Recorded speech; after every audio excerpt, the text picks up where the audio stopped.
Rabbit Hole Roundup, episode 96, Top 5 Basketball Movies of All Time. So guys, in today's edition of the Rabbit Hole Roundup, I finally remembered to do the whole Top 5 segment, and so today's list, of course, is my Top 5 Basketball Movies of All Time. Bugs Bunny. You were expecting maybe the Easter Bunny? As a lifelong athlete and hooper myself, I of course have my own share of basketball movies that inspired me or made me laugh. And of course, as I always say, feel free to chime in with your own thoughts as well. As I always say, we can make this a fun discussion, even if you guys disagree with my list. Following that, I have a clip coming from someone named Crackalaka on TikTok, talking about why at the start of your journey, as well as the end, is going to be where you get the most support, and the most people who are clapping for you, so it's going to be easier in those parts. But the toughest phase is always going to be the middle, and trust me, I know this from my own experience. I know from experience, dude. Then I share a post coming from former NFL defensive player Ndamukong Suh, where he talks about longevity and what it takes to perform at a high level for a long time, and to sustain that success. Then I share two clips coming from music artists, the first one coming from someone named Kato, and the second one coming from one of my current favorite rappers, Nic D, which highlight the importance of consistency, as well as experimenting with your content and music, and why you may actually have an advantage as a smaller artist. And finally, I'll be diving into this week's biggest stories coming from the NBA and NFL Week 10. So anyways, we have all that and more, so without further ado, let's dive deeper now. This is your last chance. After this, there is no turning back, and I show you how deep the rabbit hole goes. What's happening, guys? Welcome back to the channel. I'm Jared Weiss. If you guys didn't know that, must mean that you're not subscribed to the channel, so you know what to do. Hit that subscribe button, be sure to leave a like, drop a comment, let me know your thoughts on the video. Follow me on every platform, and if you guys have done this already, make sure to check out my book, Fight Through It by Jared Weiss. All the links to purchase it are on my website, which is jaredryanweiss.com. That's JAREDRYANWEISS.com. Buy the book, support me, and make sure to check out all those some shirts in there as well. Every shirt has been designed by me, every shirt is made of 100% organic cotton, so like any support at all, as I'm always saying, will be very much appreciated. So let's dive deeper into this rabbit hole now. Now to start things off, we've got our latest top 5 list segment, since I remembered it this week. And so we're going with my top 5 basketball movies of all time. Because I'm a lifelong hooper, so I have my favorites. And some of these may surprise you, but like if I miss any, as I'm always saying, feel free to chime in as well. And stay to the end because like I will be sharing my honorable mentions too. So coming in at number 5, I'm going with Like Mike. Now before you say to yourself, oh, this is just like a silly kids movie. First off, back off. Because as I've learned, some of those movies happen to be like the best movies ever, but also you had a young Bow Wow, who is a legend. So in the movie he's living in foster care, until he finds a pair of sneakers that have the initials MJ on them, and finds out that like these sneakers belong to Michael Jordan. He puts them on and voila, he can play basketball at like a super high level, even though he's just a little kid. He has his best friend Murph who's always supporting him, but he has to keep this a secret from his foster care dad, who's mean and manipulative. And even some of the other kids who are part of the foster care family aren't nice either. So at halftime of his favorite team, the LA Knights game, who happened to be the only fake team in the movie, but his ticket wins the prize to go down to half court at halftime of the game to play against his favorite player, Tracy Reynolds. And he cooks him and even dunks on him. Like that? Can't go that way either. Come on now. I ain't Tracy like Reynolds, man. I play D. That's all. So he gets a contract to play for the team. And you also have plenty of features in this movie coming from other NBA players, whether it's Steve Nash and Dirk, who's hilarious when he asks for Calvin's autograph. Actually, for my niece. What's her name? It's Dirk. You have AI Allen Iverson. Oh, Mr. Iverson, sir. You're one of my favorite players. Who are you, the mascot? Chris Webber calling him like a little chihuahua. Or Gary Payton, Gary the Glove, who Calvin talks trash to and calls him Gary the Midden. And of course, the final team, who the Knights play against the Toronto Raptors, have their former star Vince Carter. Anyways, awesome movie. Number 4, I'm going with Coach Carter. So of course, this movie is based on a true story, and you have Samuel L. Jackson, who plays Coach Carter, takes over a team who lacked discipline, lacked team chemistry, and who was very selfish, and who also didn't care for their academics at all. He takes on the challenge and has his players sign a contract to abide by certain rules and standards that like he set for his team. This contract states that you will maintain a 2.3 grade point average. You will attend all your classes, and you will sit in the front row of those. This was of course not an easy task, but he didn't just want to make these kids good basketball players, but also really good solid men and people too. You will play like winners, act like winners, and most importantly, you will be winners. He had to deal with players' attitudes and parents complaining. But eventually, as the players got to see their team winning and success in their personal lives, he was actually able to get them to buy into all of his concepts. And this was really cool to see. Sir, I just want to say thank you. Coach Carter wasn't someone who was willing to accept mediocre for himself, nor allow his players to settle for just like becoming another statistic. So overall, a super powerful story. Number 3, I decided to go with a newer movie that I thought was like amazing and really well done, and one that was like a bit surprising to me too, in Hustle, starring Adam Sandler and Juan Hernan Gomez. As a basketball player who was always the hardest worker, and who had a deep passion for this game, this movie really hit home with me. And I also loved how one of my favorite basketball players / content creators in The Professor starred in the movie too, or at the very least like he had a solid role in it. But Adam Sandler plays an NBA scout and former player who's down on his luck, but he discovers a super talented basketball player while he was overseas in Spain, whose name is Bo Cruz, but like he's played by Juan Hernan Gomez in the movie. He calls everyone back home and tells the team that like he struck gold, and yet no one wanted to give him a chance. So Adam Sandler, aka Stan Sugarman, works incredibly hard day and night with Bo Cruz and gets him ready for a tryout. Push it, catch that prick!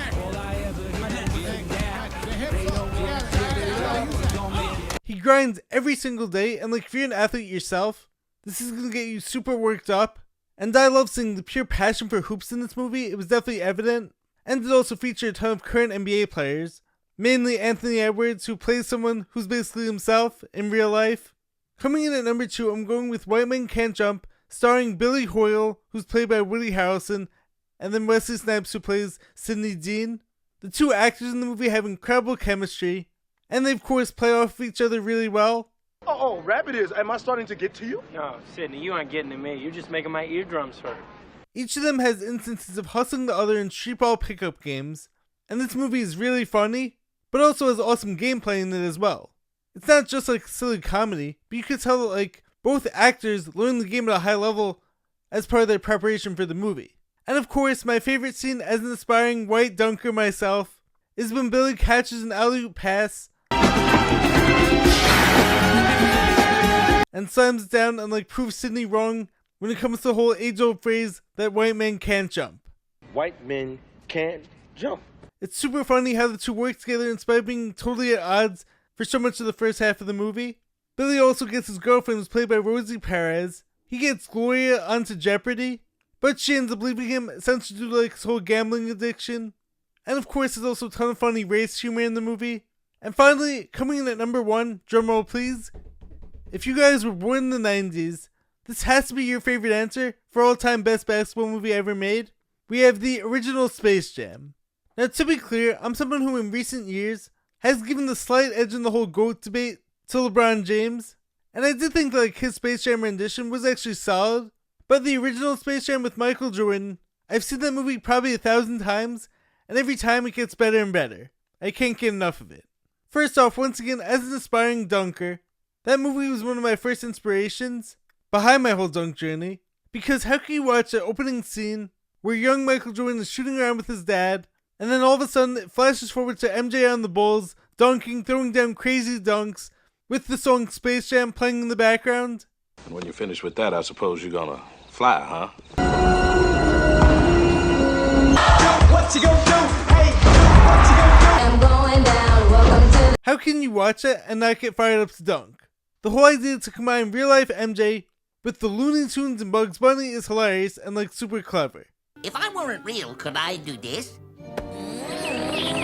Plus you have Bill Murray, comedian and actor, who wants to be an NBA player in the movie. You think I got a shot? Larry's not white. Larry's clear. And finally gets his chance at the end, which is hilarious. You have Wayne Knight as MJ's publicist, who ends up wrapped up in the whole Monster Toon Squad madness. I'm slow and large And a dork. He's hilarious as well as Stan. You have all these other NBA players who have their talent stolen from them, whether it's Charles Barkley, Sean Bradley, Muggsy Bogues, Larry Johnson, and Patrick Ewing. And all these guys are trying to figure out what went wrong. girl. 5 feet nothing. Blocked my shot. And it climbed up my back and into my brain. but I love my mom. You have Danny DeVito playing the voice actor for Mr. Swackhammer. And so I don't care what any of the Rotten Tomatoes reviews say, that's in my opinion one of the best movies ever made. And it's one like I watched a million times as a little kid, and a million times more since then as I'm now 29. Anyways, onto my honorable mentions, we have Uncle Drew. So Kyrie Irving is great in this movie just like he was during the whole YouTube series for Uncle Drew. The whole idea of a bunch of old guys lifting him up and dominating young players is hilarious. Hold my nuts. I get buckets. And it's awesome to watch. I get buckets and Hey Young Blood. Some of that legendary Drew talk, I love it. You also of course have movies like Hoosiers and Glory Road, both phenomenal movies in their own right. And I know like the whole older generation loves the movie Hoosiers, and I do think both movies are awesome, just like not as entertaining as the top 5 list like I have. And then we have of course He Got Game. Now I'll be honest, I still haven't seen that movie from start to finish. I've only seen it broken up into bits and pieces, so I probably can't make a fair assessment on it. But of course you have a young Ray Allen paired with Denzel Washington, so of course the basketball play scenes in that movie are going to be awesome. Also Thunderstruck is a solid movie with Kevin Durant. Anyways, let me know how I did, and what's your top 5 basketball movies of all time list. Next up, I want to share a clip coming from, I think the name is like Crackalacka on TikTok, where he talks about like how in the beginning of your journey is when you get the most encouragement, but the middle is the hardest part. Let's watch together. In the beginning, you do get encouragement. It's once you're in the middle, that's the lonely part. Right, okay. Because in the beginning, just picture those like Facebook statuses where somebody's, I got the job. That's the beginning thing. It's, oh, congrats, congrats, congrats. She said yes. Or it's a boy, it's a girl. Like that's the announcement. So for you to say, we just launched a YouTube channel, here's my first video, that's where you're gonna get the most. Like, oh, let's go, hell yeah, bro. And then once you're on video 10 and 12 and 13, that's the lonely road where you're not gonna see a lot of the rewards and the results from the views and whatnot. But I will tell you, looking back on it now, the person that I became from putting myself out there is life-changing. For sure. So I could totally agree with this from my own experience. When I first started my YouTube channel and like my whole social media journey, I had all these people telling me like how great this was, and everyone seemed so nice and so supportive, especially during my whole first few videos. Same thing when it came to my whole healing journey from a life-threatening illness. The first post that like I ever made talking about my story is the one that got the most likes and comments from people who I know. And everyone was telling me how strong I was, and how I got this, and they're all going to be there for me if I need them. Second year when I was commemorating this, and spoke about like how I'm still healing and I'm still overcoming a lot, I still got a ton of support. Now that I'm in year 11, even though I think every post I make talking about it gets stronger and stronger, and I know that like I'm way closer to being fully healed, and yet I probably have the fewest people who know me, personally, comment on it or like the post. And those same people of course are going to like all their favorite celebrities' posts, because what's more important and like what's more inspiring? That makes sense to me. Anyways, I digress. Same thing when it came to me putting out my book last year. A motivational autobiography that like I worked on for 4.5 years. Initially I had a bunch of support, and people sharing and telling me how great this was. But then this year when I put out my t-shirt line, I was expecting similar support, and yet it was much, much less. Now something that like I find very interesting is that while it seems with each passing year I get fewer and fewer people who know me who are supporting me, over the past few years I have had a growing number of people who follow me on social media who I've never met before that will wish me a happy birthday, or who will leave like the most kind supportive comments. I'm not saying like this is always the case. To be clear, I appreciate every single person who supports me in what I do, or who likes my posts, whether or not like it's friends or strangers.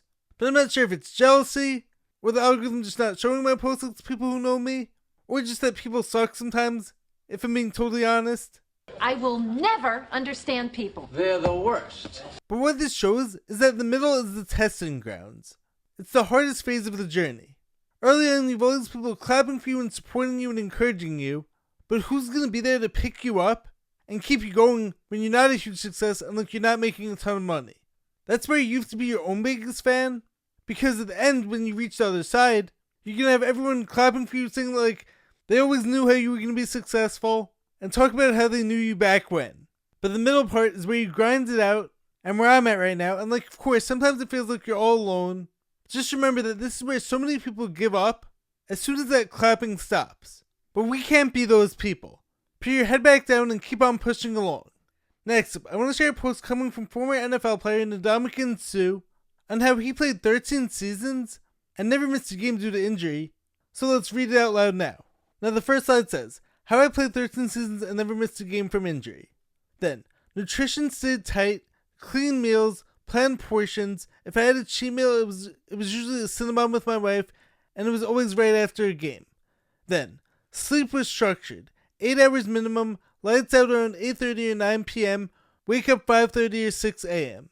Then, during the season, I trained heavy to maintain strength and continue to build muscle. Most players reduce weight work to toe the line and get by. While they were losing energy, I was gaining it. Bye weeks were work weeks. That's when I took it as an opportunity to rebuild muscle and stamina for the back half of the season.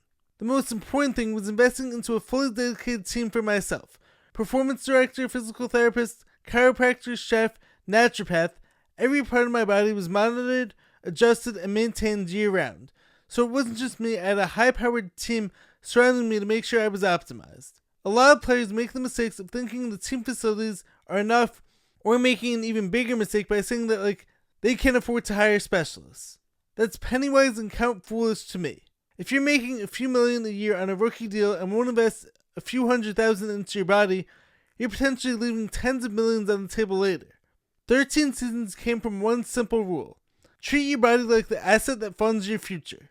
And then the caption said, longevity didn't happen by accident. It came from structure, consistency, and a team of people who helped me stay ready. Every rep, meal, and hour of sleep was part of a plan that kept my body ready for 13 seasons. I didn't train for size or highlight reels, I trained for availability. Durability came from small, consistent choices stacked over time, how I lifted, how I recovered, and when I shut down for the night. A lot of players rely on team facilities or say they can't afford specialists. That mindset costs them more than any private training bill ever could. I built a system around performance and treated my body like a business asset. Sleep, nutrition, recovery, and training were investments that paid long-term returns. Longevity wasn't luck. It was disciplined execution, repeated long enough to make it the standard. Very well said, and super powerful. So the reason I wanted to share this was not just to help athletes and help them understand how to take care of their bodies better, but also to highlight what it takes to have longevity and success at a high level and to sustain it for a period of time. So, of course, the same concept could go for anything in life.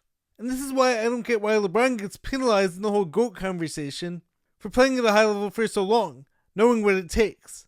Why is it a bad thing that he's still averaging 25, 9, and 8 at 40 years old, and why we see this as a bad thing when MJ retired at 30 the first time? It's do we ever talk about the guy who averaged 30 for one season and was never an all-star ever again? Or is it the one who put up 25 a game for 10 plus years? Who do you think was more valuable? And like I said earlier, I'm someone who gives LeBron a slight edge over MJ in the whole GOAT debate, but that part of the argument never made any sense to me. The only way I would even see that as a reasonable point is if LeBron was getting carried over the past 10 seasons and was winning championships while being at the end of the bench. But still being a top 10 NBA player in year 23 should not be seen as a bad thing. Anyways, I love how this post said, how longevity is a result of small consistent habits, which again is another reason why sustained success over a long enough time should be valued because of what it takes to get it. On the flip side, I think short, quick success is typically someone who catches lightning in the bottle with zero plan in place, and as a result, any way of maintaining it. This is the same reason why lottery winners so often crash and burn, or that overnight social media success, we so often forget about them after the whole 15 minutes are up. Catch me outside, how about that? It takes building enough habits that you can repeat over and over again. That's how you keep it going. Same thing when it comes to health. You don't just eat one healthy meal and then expect to have perfect health for the rest of your life. It has to be daily efforts. Same thing with me making content. I post every single day, and I believe that if I give it enough time, and of course I have no idea how much time, but I will be rewarded for this in the end, and I will know that my success was built on the foundation of all these consistent daily efforts. Same thing goes for my healing journey and my dunk journey. It's about daily practice, not just doing something once and then that's it. Now finally, before I get into this week's sports recap, I'm going to share 2 clips I saw this week, coming from music artists, talking first about the advantage that smaller artists have, and second, the importance of consistency and keep on trying. So the first clip is coming from someone named Kato, and the next is coming from one of my current favorite rappers, Nic D. I'm telling y'all, you artists who are still in the building phase, you guys have something that big established artists do not have. Right now, you guys have that freedom to experiment and to try things and to fuck up, excuse my language, but you have the opportunity to mess up right now and not be judged and critiqued by the whole world for it. That is a blessing. That's very, very unique to the position that you guys are in right now, a lot of you, is that you can make those mistakes and trial and error things and just throw stuff against the wall and see what sticks. So don't play it safe. And next up, the clip coming from Nic D. I have no desire to be a star. I have no desire to be an A-list celebrity. 1 million streams a day on Spotify. The fact that you haven't done this with a manager, a booking agent, or a label, zero connections in the business, how does this start? My strategy was just be consistent. It was just throw as many darts as I can at the dartboard until I get a bullseye. I want to unleash all these darts. I want unlimited swings to hit a home run. A lot of artists are very passionate about working on their craft, but they will put off working on themselves. And I think you have to work on yourself more than you have to work on your craft. What does that mean, working on yourself? Let's call it reading business development books, watching your podcast instead of a movie. What if I told you you were 30 no's away from your yes? How excited would you be for every no? You're scrolling TikTok or Instagram Reels. They got 5 minutes, they don't know you, and there's a better video one swipe away. You have to entertain them. No one's there to find music. No one really cares about your song. If you're an artist, study content creators. Don't study musicians. Go study these people that are proven to go viral more often. Nic D does not like to tour. The reason that I don't tour is just because I have a family. I had a dad that wasn't around. I was never going to do that to my kid, no matter what the opportunity was. My whole budget per song at the beginning was $250 for the whole song. For the whole completion of the song, mix, master, instrumental, and ad dollars. Well, this is the thing I want to hammer home. There's this bullshit narrative that streaming does not pay the bills. You said tactical? Yeah. I say practical. Mine is just the most practical way to make a living making music. Nic D, how did you do it, sir? Let's find out. Now I love what Kato said about how when you're smaller and haven't made it yet, you should take this as time and an opportunity to experiment, because think about it, you don't have all those expectations on you. That's why so often whenever a music artist goes from one genre to the next for a new album, it gets a ton of hate even if it's a really good album. You suck! And same thing goes for smaller content creators. Now maybe I'm rare because I'm someone who does have a ton of different interests and don't like to confine myself to just one thing. Hence why I talk about so many different things on these channels, but I'm also constantly experimenting and seeing if my audience is into some of what I'm into. It's like how at first, I wasn't really talking that much about pro sports, but then when I tried it out a couple times, these became some of my most popular clips. So I'm like, alright, well, I love sports, and if other people enjoy that, I'm gonna make that a bigger part of my channel. Now, I would never sell out for views or go off-brand, but it's about finding what's in the middle of what I like and what my audience likes, and deciding what to highlight each week of my content. Mesh together. And then going in line with this, I love how Nic D talks about throwing darts at a dartboard, because especially based on how social media is set up these days, this is how it's going to work for us genuine people and genuine creators, because I'm not really into following the trends or studying the algorithm, as I know some people out there do. So I'll post every single day for as long as it takes, knowing that eventually something's gotta hit. There's no way of knowing when or how, but the only way to give yourself a chance is to keep playing the game and keep on shooting my shot. Just as how in basketball, if you only shoot once, what are the odds of you making it? Now on the other hand, if you shoot 1,000,000 shots, your odds of making them is going to increase exponentially. And there's also no limit as an artist to how many creations you can have. So I take this as a challenge, but also as a testament to my own consistency. I know that I'm just putting cracks in that stone until one day it's going to smash in half. Anyways, on to this week's sports recap, let's go now. So to start off this week's sports recap, I want to start with the NBA when it came to a story that actually really upset me. Maybe it's just the whole underdog in me, and knowing how it feels when you work so hard for something and then you have it taken away, whether as an athlete or in other areas of life too. So what happened with McClung this past week was wrong. This guy is not only a 3-time slam dunk champion in the NBA, but he can hoop too. Not to mention all the he did for the NBA when it came to the whole slam dunk contest. And meanwhile, the Pacers signed him. He plays really well from what I could see. I mean, I'm obviously not watching every single Indiana Pacers game, but he puts up 7 points one game and then 12 points the next. And from what I could see, he looked really good. He didn't seem to be too much of a defensive liability. I mean, he's 6'2". He's not 5'2". And yes, of course, I understand like how today's NBA is, but he's also a super athlete.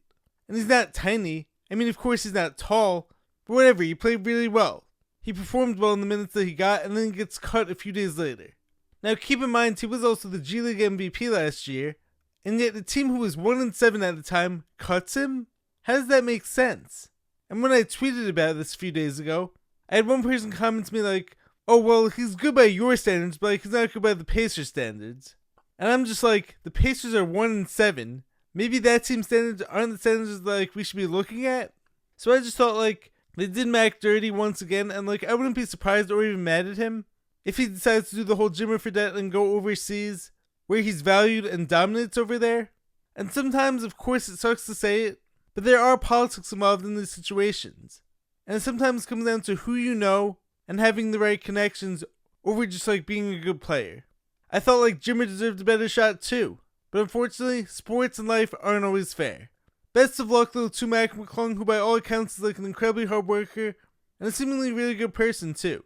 Hopefully he catches on somewhere else. So now that I said my piece about that, other news in the NBA from this past week. Let's start with my current favorite team, the Los Angeles Lakers, who even without LeBron are off to a sizzling hot start.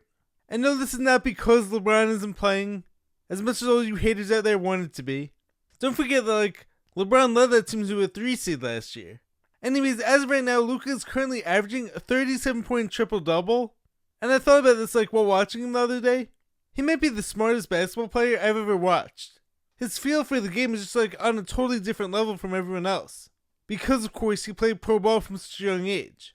He can play the absolutely slowest pace and you still can't stop him.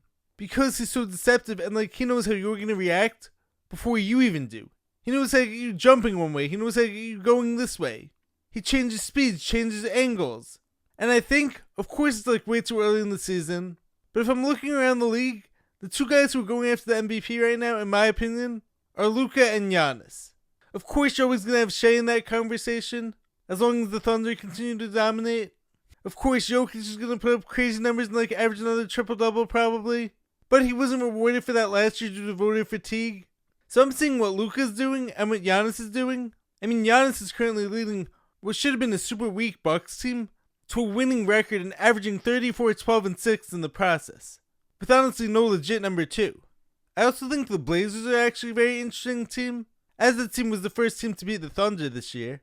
Denny Avdia, we saw it in like the second half of last season, is a phenomenal all-around player. And then on top of that, you add in like the super athletic wings in Kamara and Sharp, and of course you also have former NBA champion Drew Holiday. And even without their head coach, in Chauncey Billups, that team competes at a high level every night. Now, one team who confuses me in the NBA, and like has done so for the past 5 years, I would say, is the Sacramento Kings. They seem to have a super solid roster on paper. DeMar DeRozan is like one of the best and most consistent scorers in the NBA right now, as well as like all time. Zach LaVine is a great player and super athlete, and puts up his numbers. Domantas Sabonis might be like one of the most underappreciated players in this whole generation. And then you have Malik Monk coming off the bench. And now you have Russell Westbrook, who's playing at like an elite level, and I'm loving what he's doing because like he's looking vintage right now. So awesome for him, but like why can't that team translate into wins? That team has so much talent, but like why can't that team win? Is it just like lackluster defense? Someone please explain that to me. Now for this week's NFL talk, let's start out in the NFC West, which I think might be the strongest division like in all of football. And of course it's still too early to say it and like anything could change. But if I were a betting man and I was going to make an early bet, I would say that the Super Bowl champion might be coming from that division. The Seahawks and Rams might be the two hottest teams in football right now. I predicted the Rams from the start of the season as being like my Super Bowl dark horse team, as that team has all the pieces on both offense and defense. And now you're seeing Devontae Adams establish a legit dominant connection with Matthew Stafford. And then of course you have Puka Nacua as the more creative play wide receiver specialist. That team is dangerous, and Matthew Stafford threw for another 4 touchdowns this week with no picks, as the Rams handled the 49ers 42-26. And Stafford is definitely the best QB in the NFL right now, even at 37 years old. He's finally getting his flowers, as he's thrown for 25 touchdowns and just 2 picks. Is he the MVP right now, or is Jonathan Taylor? On the other end though, Mac Jones played a really great game himself, as he threw for 319 and had 3 touchdowns too. There is a legit reason for a conversation, of whether or not you stick with Mac or bring back Brock Purdy. Whatever happens though, I do think that like Mac Jones earned himself a contract next year and earned himself a starting position somewhere. Sam Darnold and that Seahawks offense is unreal. The starts like that team gets off to are crazy. It's like the past few weeks you blink and then that team is up 35-0. This week they jumped all over the Cardinals and didn't look back as that team won 44-22. Darnold was 10 of 12 and had like another touchdown to Jackson Smith and Jigba, who might be the best or at the very least top 5 receiver in the NFL right now. And speaking of really good teams who have electric offenses, the Colts improved to 8-2 with an overtime win over the Atlanta Falcons. You had a bloody Daniel Jones give a gritty performance, but most importantly, Jonathan Taylor had a combined 270 plus total yards and 3 more touchdowns. He's been unreal this season, and totally unstoppable. And I think he should have serious consideration for the MVP so far. The Colts go as he goes, and these are not easy runs that he's finishing. He's finishing through contact, he's bouncing to the outside. Now also Atlanta actually had a pretty solid game too. Penix made some big throws, of course he also made some errant ones, and the team did have some drops. Drake London of course had a nasty catch, and Algier and Robinson had some big runs, but that team falls short. The Texans beat the Jaguars in a crazy game, with Davis Mills at the helm instead of CJ Stroud this week, and Mills had 3 total touchdowns, including a rushing touchdown to finish the game off, as that Texans team gets a much needed win over a solid Jaguars team from this year. I honestly don't understand this year's Dolphins team, nor do I understand the Bills right now either. The Dolphins 1 week look like a team who doesn't know how to play football and who falls apart, and then all of a sudden they beat the Bills, who so many people out there view as a top team. And why do the Bills look great 1 week and then lose to the Dolphins the next? Tua threw 2 touchdowns, but goes through 2 picks in this game. But Devon Achane had a massive game as he ran for 174 and had 2 touchdowns of his own. Sticking with that division, we saw the Patriots rattle off yet another win this week against the Buccaneers. Drake May did his job, he also did a few questionable throws in this game, and he didn't have a high completion percentage. Although his biggest asset probably is making strong throws while under pressure. Whether it's to Diggs or Keyshawn Boutte, he hangs in the pocket really well and delivers big throws. Baker played an incredible game even in the loss as he threw for 3 touchdowns, 2 to Tez Johnson and 1 to Ibuka. But from what I saw, the Patriots corners actually gave Ibuka some trouble. Travion Henderson though had 2 big rushing touchdowns for the Patriots, and that team is super well coached and playing at a really high level right now. My favorite team, the Green Bay Packers, are in a bit of trouble right now. In the tight division race that wasn't so tight at the start of the season, they were locked in a defensive battle against the Eagles on Monday night, but just couldn't put it together once again. A team in 1 week that offense looked so explosive, and the next is stagnant. Of course Tucker Kraft wasn't playing, but that defense has been doing its job for most of these games. Jalen Hurts had a big throw late in the game to Devonta Smith for a touchdown, and Philadelphia won 10-7 despite a bizarre decision in the 4th quarter to go for it on 4th down with 30 seconds left that made no sense. But the depleted Packers offense wasn't able to capitalize. The Jets beat the Browns in the game of who's worse, and it turns out the answer is the Browns. Fields only have 54 yards passing, and yet they still won due to return touchdowns, and also Breece Hall had a solid game. The Bears beat the Giants in a way that never should have happened, as the Giants blew yet another 4th quarter lead. Jackson Dart got hurt in the midst of a great game he was playing as he had 2 rushing touchdowns, but as I've been saying all year, as much as I love watching Dart and Scatterboo, that playstyle wasn't going to last. It wasn't going to be sustainable long term, as now both guys are hurt. The Giants fired Daboll the other day, which in all honesty, I don't like the move. I like Daboll and I thought he was a solid coach who got dealt a bad hand with so many injuries this year. We'll see what that team does next, and we'll see whether or not this hurts Jackson Dart's progression as a quarterback. The Ravens beat the Vikings, and I said it last week, it's just as I feared as of right now. The Ravens should be favorites to win that division as long as Lamar Jackson's healthy.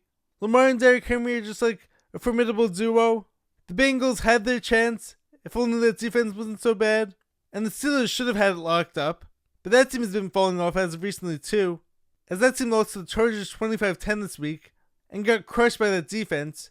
Rodgers unfortunately threw 2 picks in this game, and so the Ravens are on the rise while every other team in that division is falling apart right now. The Chargers improved to 7-3. The Lions beat the Commanders 44-22, as Jared Goff keeps his steady efficiency going as he threw for 320 and 3 touchdowns, while Gibbs ran for 142 and had 2 rushing touchdowns too.